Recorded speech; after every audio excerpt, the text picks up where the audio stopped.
गुंडा नहीं देख सकता। बेटी को सुरक्षा है तो पूज्य संतों का सम्मान भी है। गरीब जहां बसा है, जहां गरीब बसा है, वहीं पे उसको जमीन का पट्टा भी दे दिया गया, उसका आवास भी बनाया जा रहा है। जहां संत का आश्रम है, वहीं पर उस आश्रम के लिए सरकार से भी सहयोग किया जा रहा है। और प्रदेश के अंदर उत्तर प्रदेश 25 करोड़ की आबादी है। लंपी डिजीज से उत्तर प्रदेश में गोवंश को नुकसान नहीं। एक एक गौ माता को सर्वे देवा पिता देहे सर्वदेव मही को, सभी देवी देवताओं का निवास जिस गौ माता में हमने माना, उस गौ माता को बीमारी से भी बचाया और बूचड़ों से भी बचाने का काम प्रभावी ढंग से हम कर सकते हैं। राजस्थान में आप क्यों विफल हो गए? क्यों विफल हो गए? कारण है गौ माता के प्रति आप लोगों की निष्ठा नहीं थी। कांग्रेसी केवल मुद्दा भुनाना चाहते थे और परिणाम क्या था? भारी संख्या में गोवंश को नुकसान होता है राजस्थान में, और लंपी डिजीज बड़ी भयावह रूप में आकर के आस्था को भी ठेस पहुंचाया था। उस गरीब किसान के पे क्या बीती होगी जिसका मूल्य गोधन लंपी डिजीज की चपेट में आकर के उसको आर्थिक नुकसान किया हो। लेकिन सरकार राजस्थान की मानने वाली नहीं थी। वहां तो गौ तस्करों को बढ़ाने वाली सरकार है। राजस्थान में कांग्रेस की सरकार तो हिंदू विरोधी है। पेशेवर गुंडा और अपराधियों को प्रश्रय देती है।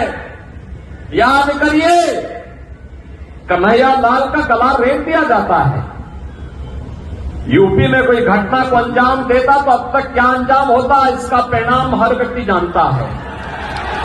लेकिन राजस्थान में लगता है सरकार की रीढ़ ही नहीं, एक रीढ़विहीन सरकार किस तरीके से यहां पर अत्याचार को, अनाचार को, गुंडागर्दी को, अव्यवस्था को प्रश्रय दे रही है, इसके नमूने हैं पूज्य संतों का। जिस तरीके से पूज्य संतों के आश्रम पर यहां पर हमले किए गए सरकार के संरक्षण में, वहां पर उन्हें अपमानित किया गया। जिस तरीके से बेटियों के साथ जो व्यवहार यहां पर हुआ, ये क्या दिखाता है? भाइयों बहनों, आज इसीलिए आप सबसे हम कहने के लिए आए हैं,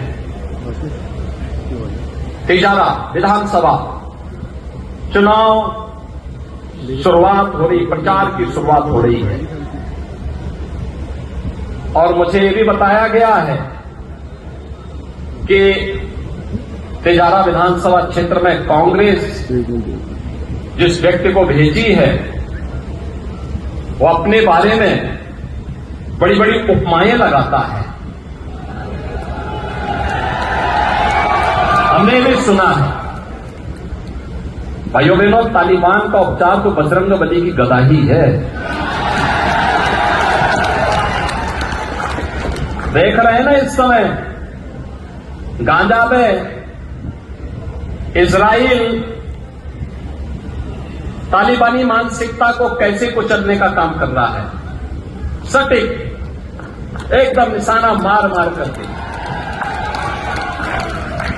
भाइयों बहनों, अराजकता और गुंडागिर्दी या आतंकवाद सभ्य समाज के लिए सबसे बड़ा कलंक है।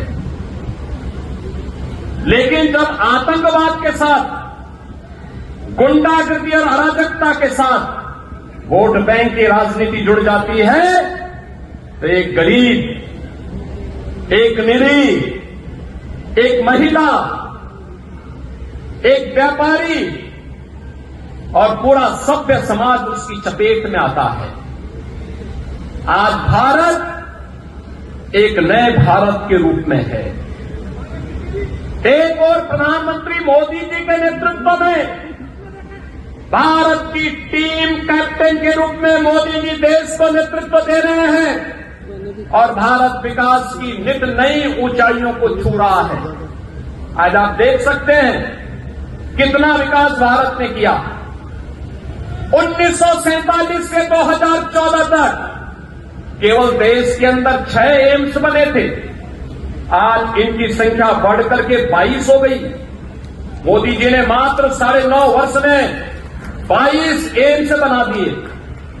IIT, IIM, हाईवे, रेलवे 1947 से लेकर के 2014 तक याद करिए कुल 74 एयरपोर्ट बने थे। मोदी जी ने 74 नए एयरपोर्ट बना दिए मात्र 9 वर्ष में। कांग्रेस जो काम 70 वर्ष में नहीं कर पाई थी, मोदी जी ने वह काम 9 वर्ष में करके दिखा दिया। योजनाओं का लाभ जिस तरीके से मिल रहा है, बड़े बड़े इंफ्रास्ट्रक्चर डेवलपमेंट के कार्यक्रम चल रहे हैं, उन सभी कार्यक्रमों को आगे बढ़ाने के लिए आज जिस प्रभावी तरीके से भारतीय जनता पार्टी के नेतृत्व की केंद्र सरकार कार्य कर रही है और जहां जहां राज्यों में भारतीय जनता पार्टी की सरकारें हैं, ये डबल इंजन की सरकारें जिस प्रभावी तरीके से कार्य कर रही हैं, उस प्रभावी कार्यक्रम को आगे बढ़ाने के लिए आज राजस्थान का हर नौजवान, हर माताएं, वो ही अपना परिवार मान करके यहां पर आए।